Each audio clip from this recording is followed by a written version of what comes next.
What's up, everybody? Michael here, and hey, we're back! This is What They Play Episode 4, and we have a very special interview for you today. It's Giant Bomb's own Austin Walker. So I hope you enjoy the interview, and I'm done talking. Here it is.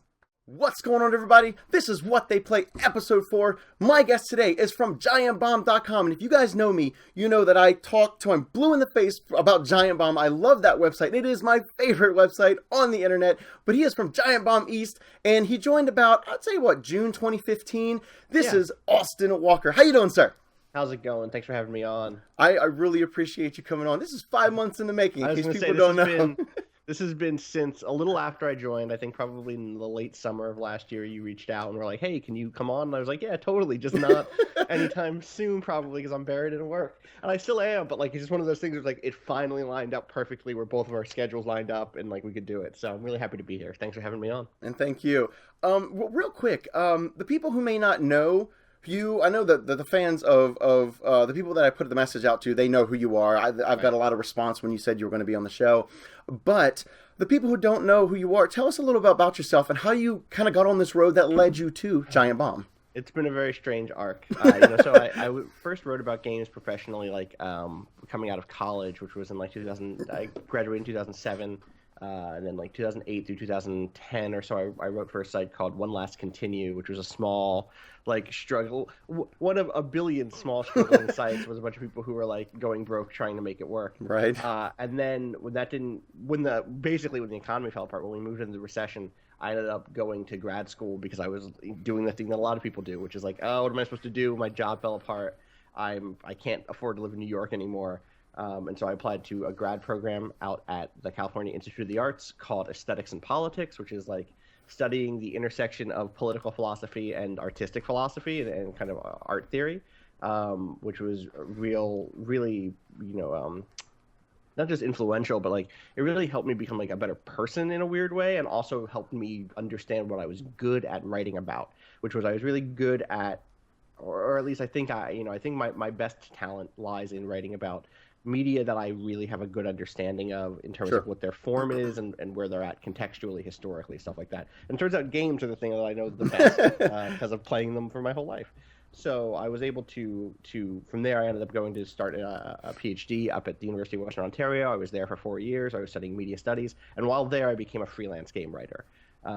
I had like a Patreon, but I also was just like ready for GameSpot. I was ready for Paste. I did some of my work ran at Kotaku once. I had stuff run at the New Statesman. So like it was one of those situations of just like I was hustling. I was just like out there hustling. At the same time I was writing, I was also doing video streams with a group called Stream Friends, which was a group of people like Phil Kohler from Polygon, Janine Hawkins, who's another freelancer, myself. Like there were like 10 of us, something like that. Soha, who's now at what's the name of the company? Why am I losing who makes League of Legends again? Why am I losing my mind? Oh you can't ask me quick questions. People are going to yell at us for not knowing the company that makes League. This is the worst. Anyway, I can edit. That's true. That's true. Don't worry about it. It's humanizing to see me at my like pre-coffee myself. I tend to get these interviews with people who haven't had their coffee yet, so don't feel bad. It's late today too. I've just been busy this morning, so I didn't get a chance to like, get coffee going on. I'm sorry. I'm gonna look this up. This is the worst. No, let's do it. This is on the fly interview. Riot, of course. It's Riot. It's Riot. All right. Of course. She was with Stream Friends for a while.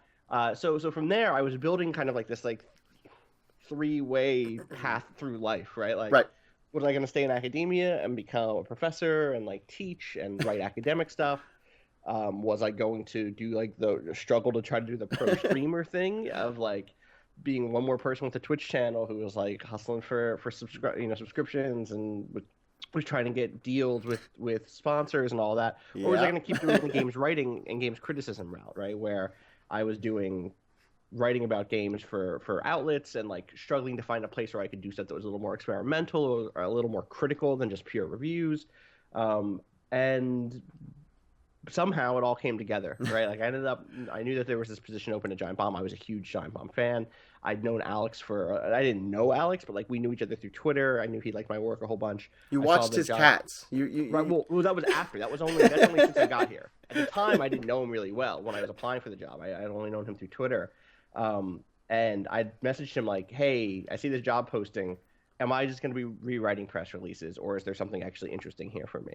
And he said, "You should definitely apply." And so I applied, and then last April, I came in for. I was actually in town to do a conference. Basically, I was doing a panel on Twine games at Games for Change. And while I was here, I ended up doing the interview for the job, and then just like boom, boom, boom, 3 interviews, 3 huge interviews, and then ended up landing the gig, and here I am now. Really love it. And the thing I love about it the most is I managed to get a position where I can still do at least 2 of the 3 things I used to do, which is like I still get to do streaming and I still get to do games criticism, and my games criticism even gets to be a little academic sometimes, or at least academically influenced. And not only that, but your influence and the reach you have has grown vastly. Now you have the ability to speak your mind and your thoughts and opinions to a much broader audience, and that's got to feel good. It does. It does feel good. Like it's the thing that is, I feel like I have an incredible opportunity here. I'm reaching a much bigger audience, and I'm reaching an audience that is invested in me as a writer and a person, which is interesting.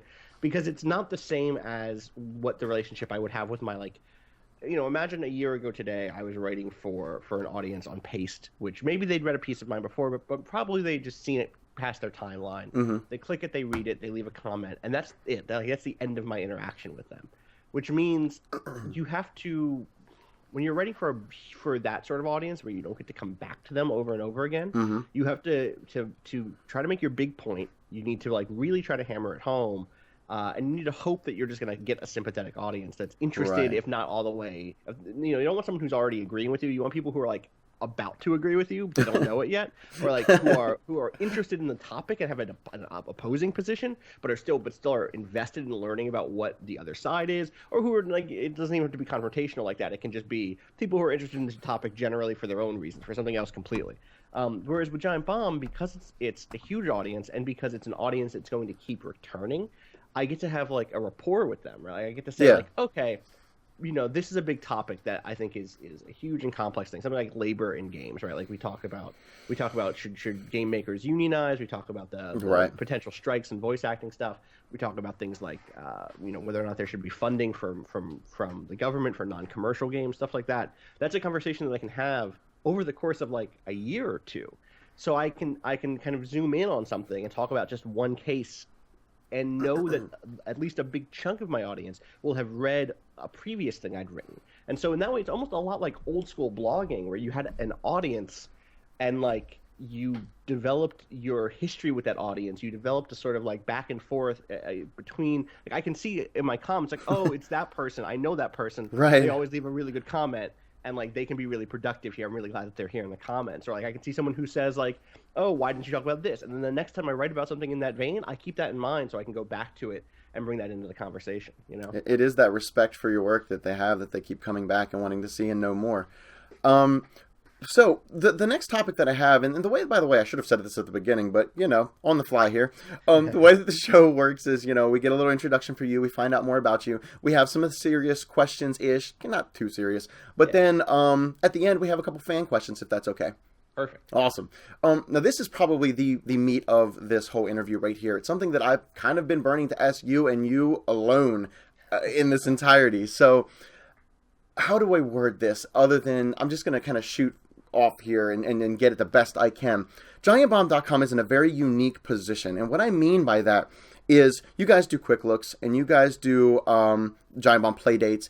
We as YouTubers have another word for that, and that's Let's Plays. Yeah. But we have this fun little fear of the words fair use, where that term should actually be more of a influencer for creativity and understanding how broad you can expand your artistic value as a creator. But it instills fear in you nowadays. With that, though, and I know Giant Bomb has a YouTube section, but it isn't mostly the premium content. The premium content is with Giant Bomb. Do you guys face any sort of similar adversity if you have a critical opinion of a game, but you don't have to worry about this looming abuse of the Copyright Claims Act that YouTube has? Do you still get some of that feedback? It's a different situation. So obviously, like I said, I came up as a Twitch streamer. Mm-hmm. I have lots of friends in the Let's Play community. And the major difference, there's a bunch of major differences, right? And I don't think that I think that these major differences basically suggest, kind of the position I have is that I wish there were more protections for Let's Players. I wish there were more protections for YouTubers who did take critical positions. The things that we have that most YouTubers don't are like, we are owned by CBS, which is a major media company that has lawyers. Which is to say, like, nothing I've ever put up on Giant Bomb has received a takedown notice. Not because companies are like us more necessarily. I don't know if that's true or not, but because like we're not an easy target. It's not easy to quell that stuff. It's a daunting task to go after you. Exactly. We have servers that are not just YouTube servers, right? And that's a real benefit. And the thing that I wish more people had access to, but don't currently. Right. The other thing there is just like most of our video content isn't super. I don't want to say it's not critical. That's not true. Like we can tear into things and we can be analytical in the way that the best criticism is. Regardless of whether or not it's going after something, we're still always analyzing things. But I don't think that you get the same situation that you often get on YouTube where someone gets a takedown because they're saying like, don't go buy this game necessarily. Right. This is a bad deal for consumers, things like that. It's not really the role that we're in terms of what we do in terms of our video content. That said, of course, there are still there's always that threat, right? Like there's a reason we don't put trailers on our YouTube channels. Right. It's because we got YouTube strikes for it.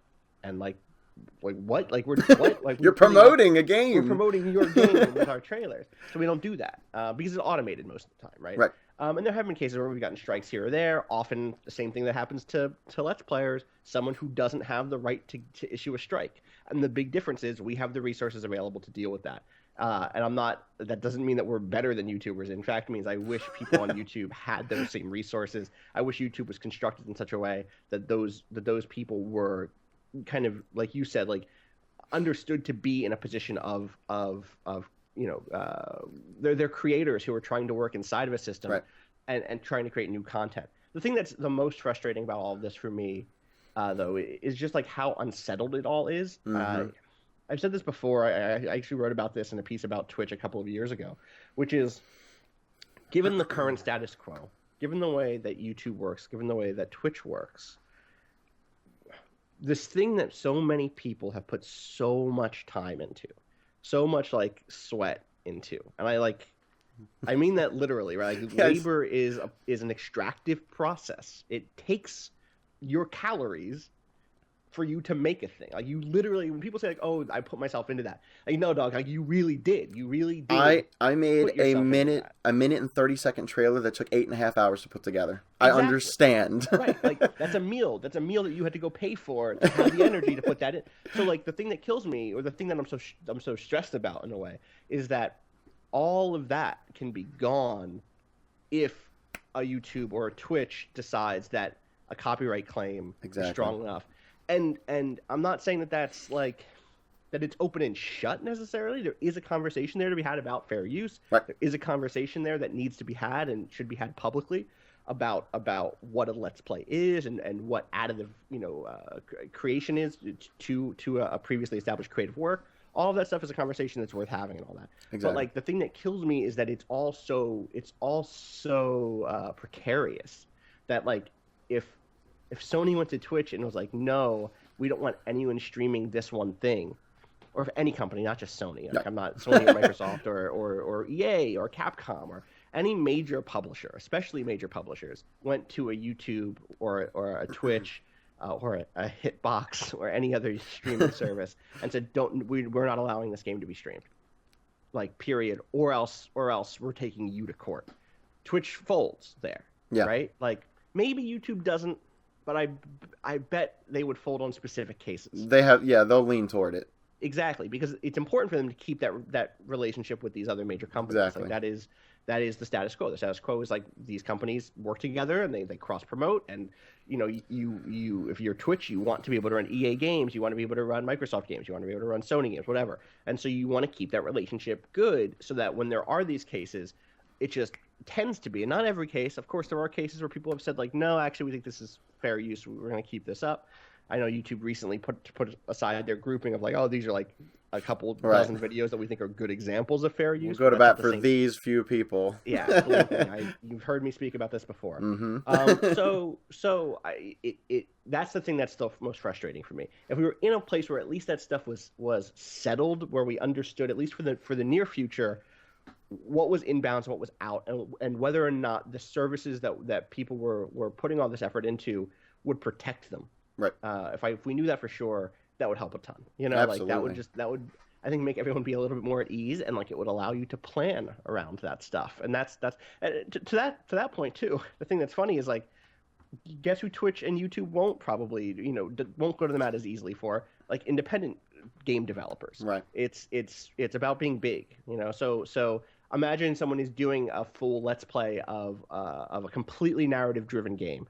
I think it's probably within the rights of, I don't know. I think this is a mushy thing. This is the gray. I get why a game designer who's made a purely narrative-driven game, or it's easier in other medium, right? Like, if I write a novel today, and then you have a video up on your site tomorrow, which is like literally a word-for-word reading of my entire novel. Right. It's like, whoa, like, man, like, I know what you're trying to do, but maybe that's a gray area at best. Yes.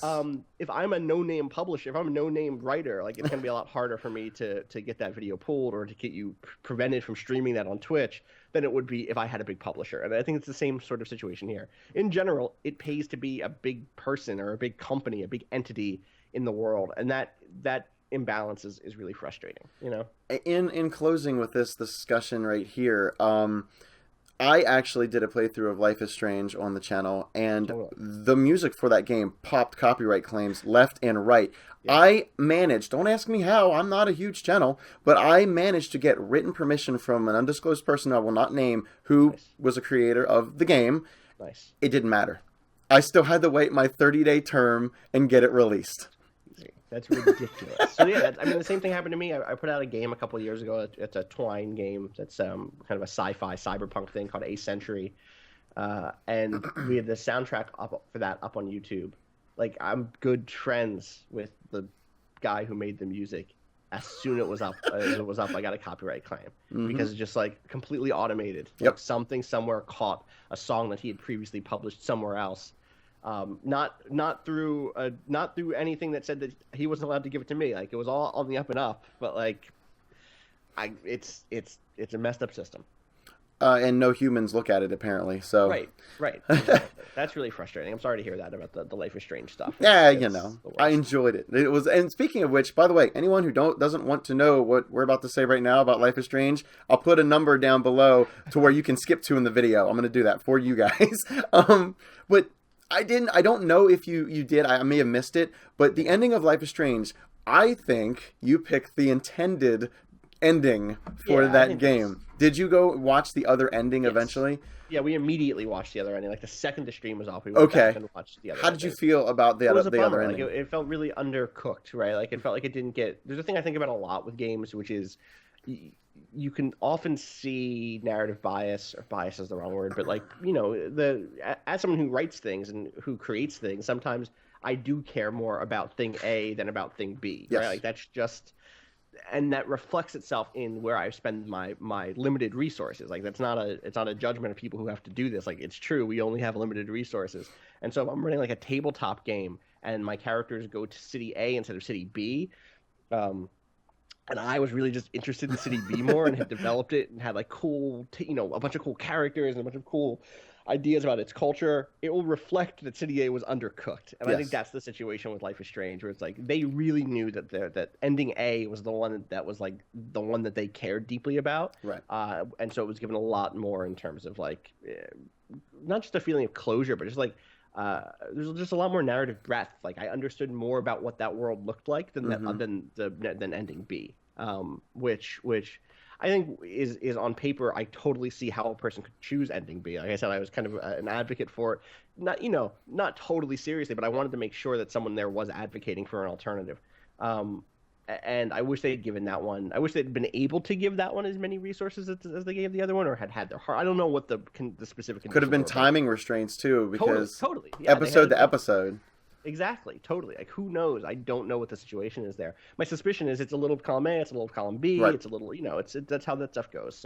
It is Yeah, it was just Go ahead, sorry. disappointing. Definitely That disappointing. was what I was going to say. It's disappointing, especially from a game that, and I hold certain games on a higher tier when they can do this to me. But this game had such a ability to draw an emotion out of me, especially, and here's the spoiler, where Chloe came out in the wheelchair. Like, that was one of those moments, and you guys played it together with 3 people. I don't know if that changed the way you perceived it, but when I was by myself and I saw that, I like on my stream, I'm just staring like, what did I do? Like, Yeah, no, I would have, if I had beaten that game, there were moments in that game where like I teared up on stream. I have no problem admitting that. Yeah. But like if I had been just alone in my room without like people around me, and this isn't about like being private so much as it's like having those people right there to like support you or whatever. Yeah. I would have been bawling mess for some of that game. Or similarly, I would have just been, deeply unsure of what to do. But I was really glad I had those guys there to help, to talk out a lot of those really hard dilemmas. Absolutely. And yeah, so yeah, I'm totally with you. That other ending should have been able to enact the same feelings, or Exactly. a same punch that the A ending did, or whatever. Kerbal Space Program. That Yeah. is that is a game that I think is kind of the prime example of the word let's play as far as what draws people to watching a game and enjoying it just as much as some people can play a game.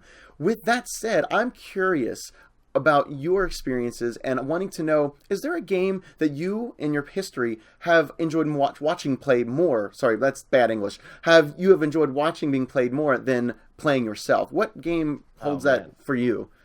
So yeah, Kerbal's definitely. I see what you're saying. Like, in other words, I kind of stumbled through that. I apologize. No, but I know what you mean, though. I get it. Like, yeah, like Kerbal is a game that I probably would not be playing by myself, right? Like, I'm not patient enough. I'm not. I don't have the time to get good at it, and also do all the other things I like.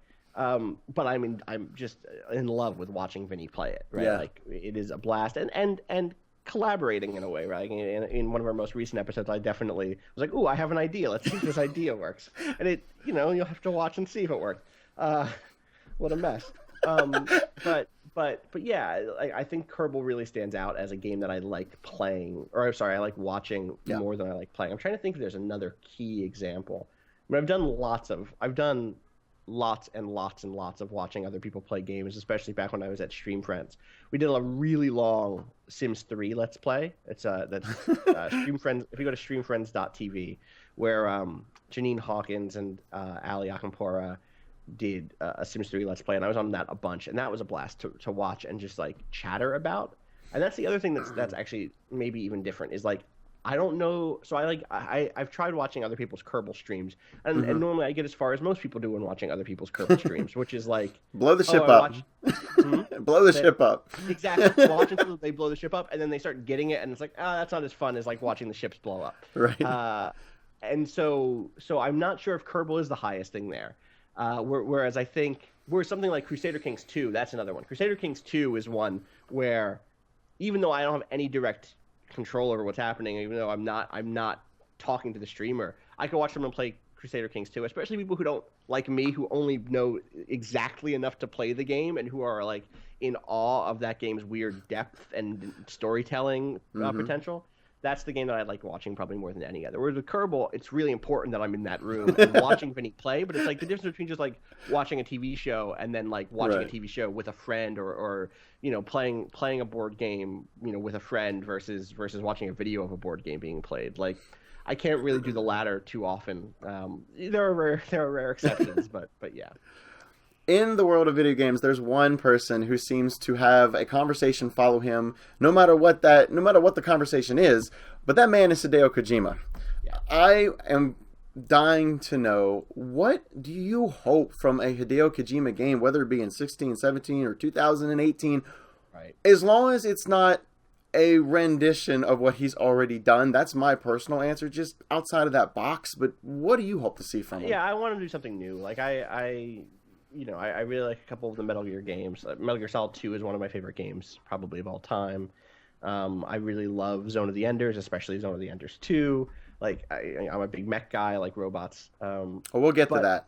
We'll get to that. But I want him to just do a new thing. Like I there was a long time there where there was a running gag on Kotaku, which was, I think Kojima had told, it might have been Totillo, or maybe even predated Totillo at Kotaku, now that I think about it, that like, no, I think he was telling Totillo, you know, I would love to not have to make another Metal Gear game. And so I think Totillo always ended his news posts about Kojima by saying, you know, Konami, don't make Kojima make any more Metal Gear games. You know, Hideo Kojima, stop making Metal Gear games. And like, I'm not saying that is necessarily the only good future is one in which he never makes a game like Metal Gear again. Right. But I would like to see him do anything else. In some ways, it's like he doesn't have the excuse anymore not to. He doesn't have the excuse to just make Metal Gear style games. Like, do anything else. Let's see what that looks like. Yeah, listen, I'll take another weird Boktai type thing where it's about something new, like where it's changing, you know, it's based on something outside of the gameplay, like whatever. Like, do a weird, cool experiment. Like, do something that is surprising. I want to be surprised by Hideo Kojima because that's what made me like him to begin with, and it's also the lack of that surprise is what started making me like him less and less. Right? Like, yeah. The height for me was probably Metal Gear Solid 2 in that it took something I thought was like Metal Gear Solid 1 I was in love with as a teenager. I just completely loved it. I guess I wasn't even a teenager when it came out. But I expected the follow-up to just be more of the same. I expected the follow-up to just be more, oh, it's Solid Snake and he's just like still a badass. And like that's in there, but it's also so much more and so much weirder. And then since then, like I don't dislike Metal Gear Solid 3. I don't dislike any of these games really, but they're different from each other. They're different from each other, and I think that there are moments at which I think that I'm like, the things that I still like the most are the things that are surprising, like seeing the early game in Metal Gear Solid 4 where there's like all of the different factions fighting. Right. Like, oh wow, that's really cool. And then like he got into some of his same narrative, you know, some of the same narrative stuff that he'd already kind of hit before for me that didn't hit me as hard anymore. Same thing with 5, where it's like, okay, like the new stuff is really fantastic. Like the combat is incredible, the world building is incredible, but like I've seen Huey Emmerich in some form a billion times now, whether that's actually Huey or another character who's acting like Huey.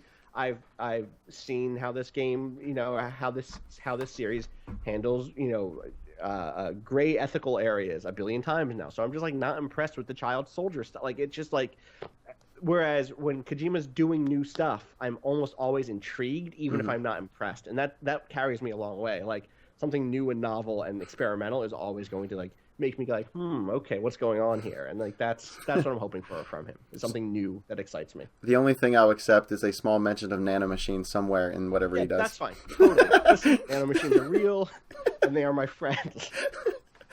We're going to move on to the fan question section, if that's all right. Totally. And it's funny that you literally mentioned it right before I got to this, but and I'm going to try to get this name right. Leonard44 asks, and this is from the Giant Bomb forums, what is your favorite non-mech anime? And then I actually have a side question on top of that, but what's your favorite non-mech anime? God, it depends on like how honest I'm being with myself. You know what I mean? Like if I'm talking about like just pure favorites, it's probably Cowboy Bebop, right? Like it's probably the thing that I've watched the most is Cowboy Bebop. I've gone back to again and again. But if I'm being a little more serious, like in terms of like what I think, like a bit of obscurity, maybe something not even obscurity necessarily. I don't think the work of Satoshi Kon is like what I think is some of my favorite stuff. Satoshi Kon, in terms of pure anime, like anime TV show, like 22-minute long things, 21-minute long things. He did Paranoia Agent, but then in films, like he's just prolific and fantastic. He did Millennium Actress, he did Paprika, he did, you know, and not just him, right? His studio and Madhouse Productions, and his whole crew. He did such fantastic work that you know, maybe this isn't exactly true, but like I started loving his work around the same time I started reading kind of magical realistic fiction, magical realism, people like Borges and Murakami. And so like his vision, Satoshi Kon's vision of a world twisted a little bit on its head. Perfect Blue, which is fantastic, and dark and like and a little messed up, more than a little messed up. None of these works are perfect, but they're all like they hold a special place in my heart for, again, someone who creates really experimental, really inventive and exciting things. Whenever Satoshi Kon, rest in peace, whenever he released a new film, I always knew it would be something like I had a brief idea of what it would be, and then I'd seen it, and then it was just amazing and something new and different. It's again what I liked from Kojima was like when he hit something new and exciting, and Satoshi Kon was always doing that. So that's probably Cowboy Bebop, and then like a bunch of other stuff. But like if I'm being really serious about it, it's the work of Satoshi Kon. I mean, that kind of goes without saying. What you did with the whole Cowboy Bebop thing, that's something that's just been driven into our brains. Totally. Dragon Ball Z, Cowboy Bebop, Yes. Outlaw Star, those... Outlaw Star, totally. God, Outlaw Star was amazing. Those things are all really influential for me, believe me. Like, they really are. Like, there's one of those things that, like, it's easy to pretend like that stuff isn't. Like, I know what I think. I know that my understanding of what cool is comes from things like that. Like, I understand that that's part of what my own aesthetic taste is, and it's important that you recognize that, in yourself, what those influential things were, even if you might not like them as much as you once did, right? Like, I don't like Outlaw Star as much as I did when I was 16. Right. But boy, did I love it when I was 16. Like, and when I think spaceship, I still think of a weird mix between the swordfish in Cowboy Bebop and the main ship and the Outlaw Star, right? Like, that's the ship that comes to head, like red and kind of conical. Like, that's what is the spaceship in my head. So the second part from me of this is it's kind of like you want this side to win, but you don't, and you do, but you don't. I don't understand. But the mech war between America and Japan, who do you want to win? I mean, we have a Mythbuster. We have a Mythbuster. Yeah, I don't know, man. Like, I think it's just going to be goofy. I hope so. I hope so. I hope it's goofy in the right way. That's my hope. I hope it's goofy and like it's goofy in a campy, fun way. I think it will be. I just, you know what? I just want them both to give it. They're all out there. I just want a good game. I just want a good matchup. Can this be a thing annually? Can we put this in the Olympics? That'd be cool. Everybody brings their own mech. Brings their own mech, exactly. I don't know. Actually, like weird. I have like really weird feelings about all of it because if I can get a little bit more serious for a second, sure. Not a lot more serious, but like someone linked me to a picture recently. I think I told this story recently on the Beastcast, but I'll tell it again here. Okay. Someone linked me to a picture of like a steampunk mech, and they were like, "Oh, look how cool this looks!" And it did look cool. It looked really dope. They're like, "Wouldn't you want to live in this world?" And I said, "No, like never in my life do I want to live in a world where there are mechs. Like that's terrifying. Like that's one of the reasons I think that they're really cool and interesting is because I'm also kind of terrified of them. Like, right. It's like a horror fan who's like, "Oh, wouldn't it be cool if Freddy Krueger was here?" Like, no, that would be the worst. Like, I think this is an interesting character because it gets at something about humanity and about our fear and about like who we are, and that's how I feel about mechs. It's like I think that they get at something about war. I think that they are an interesting way to think about war. I think that they're cool, like really cool designs. I think that they reflect the way I think about machines in general. I think like that. I love them for all those reasons. But like, I really hope that's why I hope this is like campy fun, right? And that like the last thing I want is like ultra patriotism or like ultra almost nationalism around like America's gonna have the best fucking mech. Can I curse? I apologize. Can you? Oh, absolutely. No, you can curse. This is the internet. Well, come on. Listen, it starts at a fun campy thing, and the next thing you know, it's just mechs walking through the streets. That won't happen. You're scaring me now. Now I have to like just keep my distance from this whole thing. There's actually only two more questions.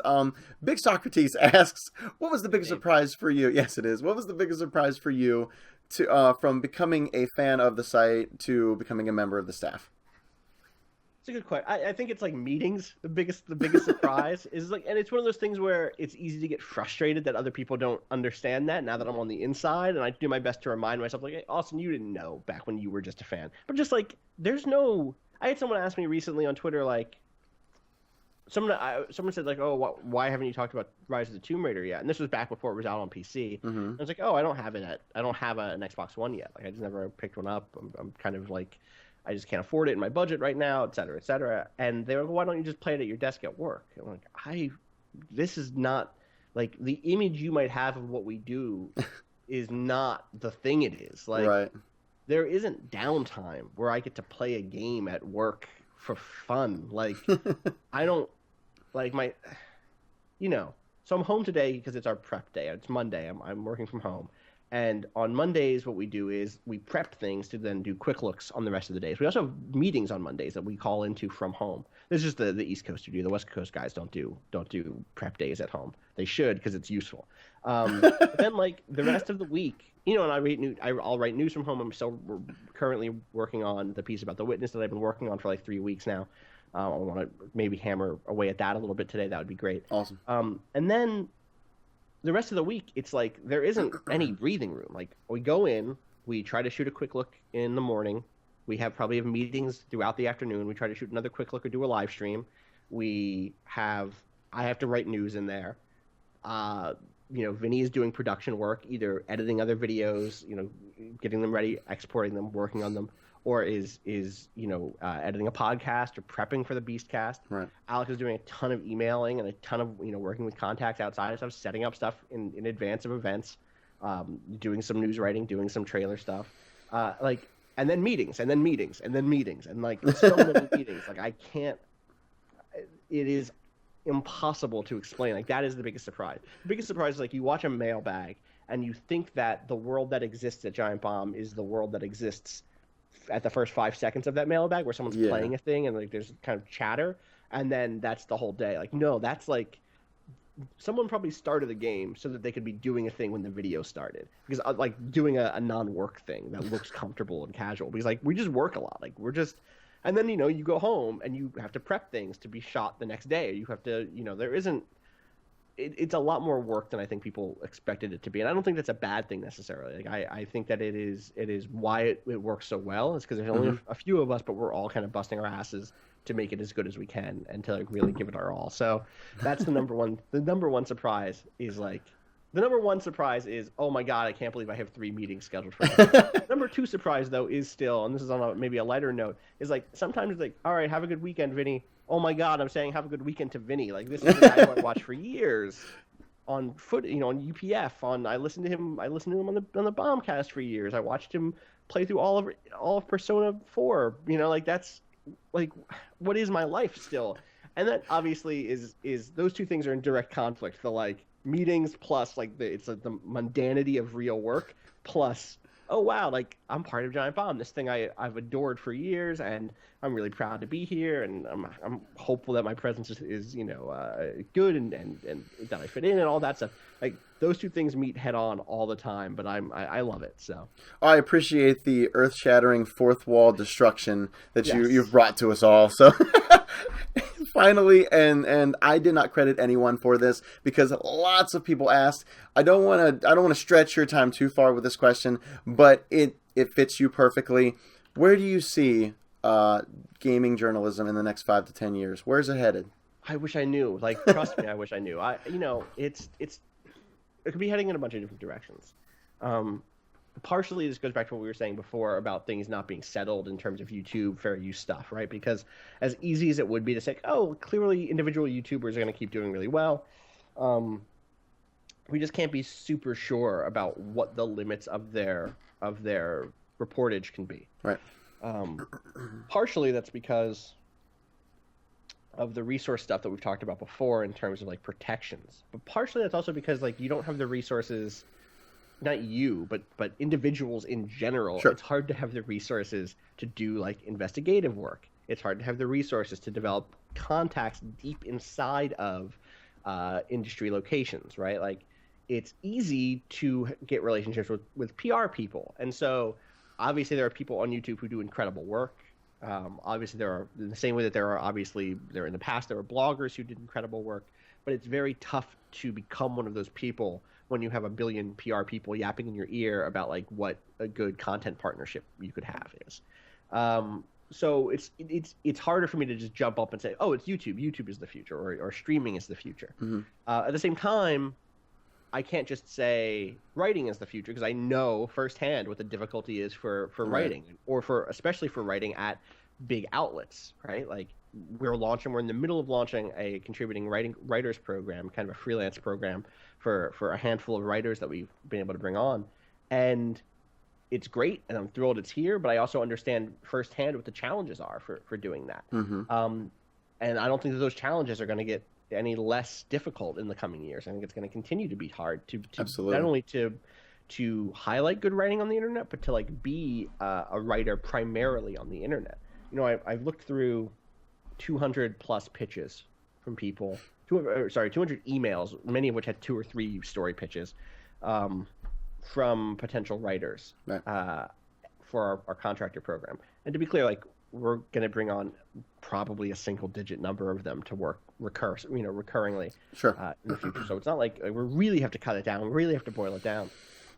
Many of those writers are really good, like super solid, have good portfolios, have a lot of good clippings, have good references, have good ideas, and don't have a marketplace where those ideas are enough to get them paid regularly. Right. And that's really tough to think about, right? Like, it's really hard to wrap your head around. Like, there's so much supply of solid games writing, but the demand just isn't there. Or if the demand is there, this is where supply and demand kind of fall apart. Mm-hmm.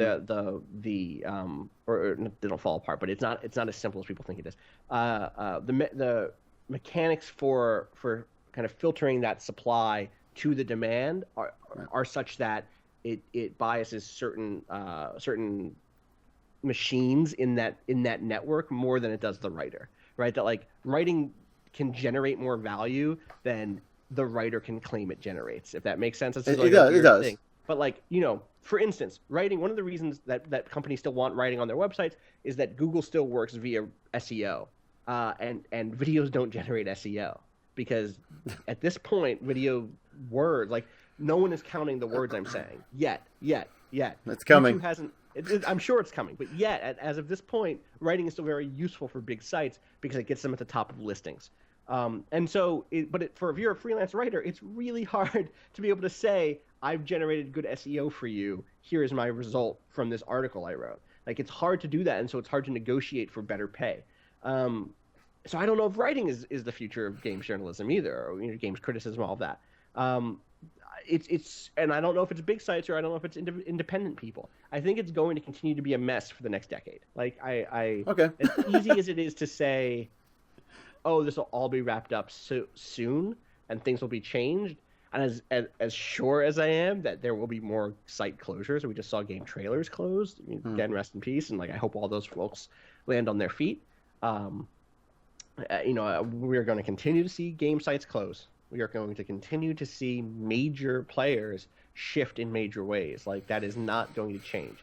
At the same time, I think we're going to still see a number of sites flourishing. I think we're still going to see a number of sites either on their own or getting picked up by even larger media organizations that are looking to get into games because games are growing generally. Well, it seems like you do have to have a niche to what you're doing, something that stands out, and then you can incorporate that as part of your presentation. Totally. Well, like, that's the big personality push, right? But even that is now getting to be a flooded market in a weird way, right? Like, because I'm really sure, like, it's not just enough to have a personality anymore. It used to be people went to personality focused stuff because everything else was so dry. Because if you went to a normal game review on the internet, it was written as if the publication gave the review and not an individual. If there was video content, it was a dry monologue that was just reading excerpts from the review. This is how the shooting feels. This is how the graphics in Far Cry 3 are pretty good. The sunlight is nice. Like,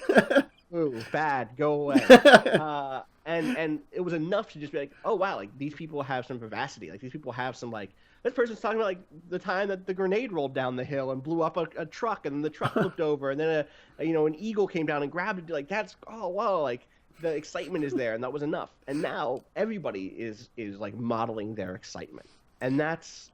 It's the small fish in a big ocean scenario, though, for me. So totally, like, and there are just a billion small fish, and the thing I always remind people of, always, is like, it isn't as simple as the best fish becomes the big fish. Right. Like, you have to be a good fish. You have to be a fast fish. You have to be a hungry fish. All that stuff is true. And a lucky fish sometimes. But also a lucky fish. And also you have to be the fish that's, like, right in front of the other fish you can eat, right? You have to be the innovative fish, the persevering fish. You have to be every fish.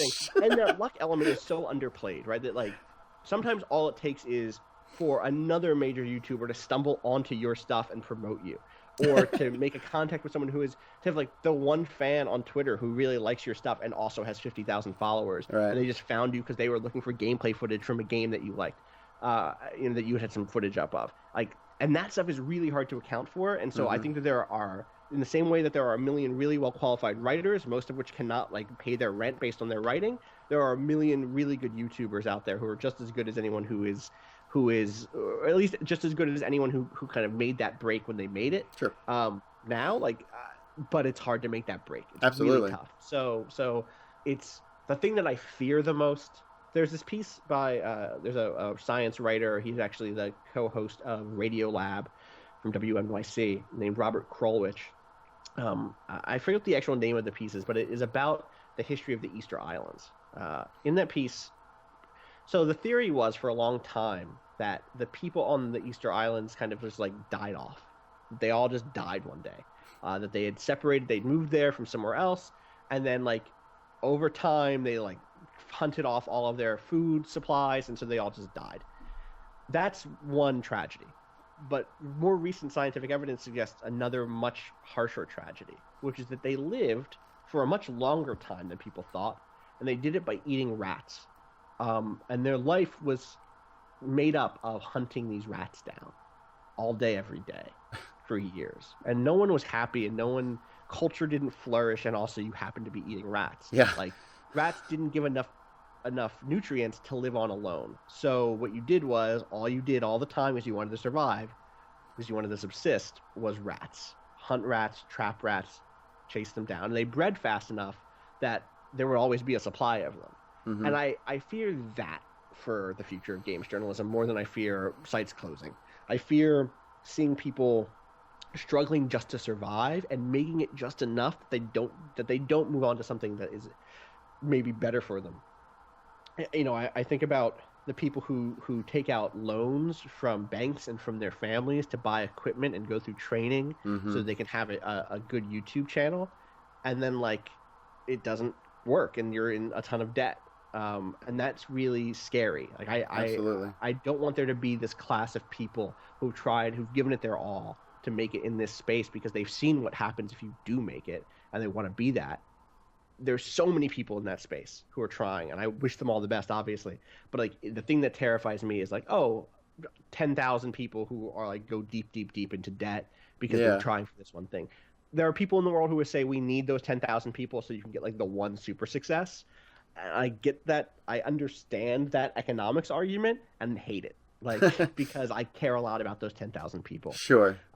And I don't know what the solution is to helping them. I don't. But partly that could be extra education about streaming. Partly there's a billion things that you could talk about solutions wise for that. But like that's the fear. That's the future I fear a little bit more. It's not like if a site like mine closes down. It's not like if another major site closes down.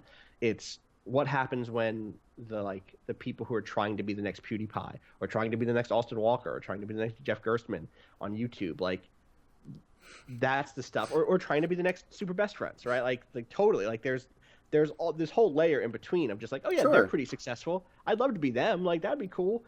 People who are giving it their all, including a lot of their money, and a lot of their time and a lot of their dedication. Like that's the stuff where my heart goes out the most, I think. So. Yeah, but my hope for the future is we figure all that out. Yes, bring it back around to the positivity at the end there. We will. We have to. It's inevitable. We'll see.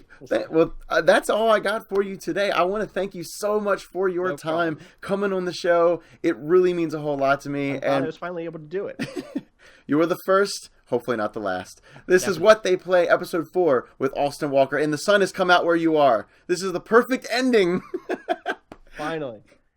Hey guys, welcome back. I just want to take a moment to thank Austin for coming on the show, giving us his time. It always means so much when these guests come on and they give us their time to talk about whatever, it is that we have. All the links are down below. You got Austin's Twitter, you got giantbomb.com link. Go, click on it and go check it out. But you guys, this is the end of the episode, so that means there's just one more thing left to say. You know the drill. Hit the like button, hit the subscribe button, become one of the Titans, and I'll see you guys in the next video. No. Who you? Hey, turn around. Person, turn around. Hi. Marie, turn around. Turn around. Turn around. Look at all the stuff Can you I please have. not point the gun in my face? Look, wait, Hey. I'm naked. Oh. Wait. Hold on, let me see this. How the hell? Gee, okay, hold on. You're really happy. This. There you go. Yeah.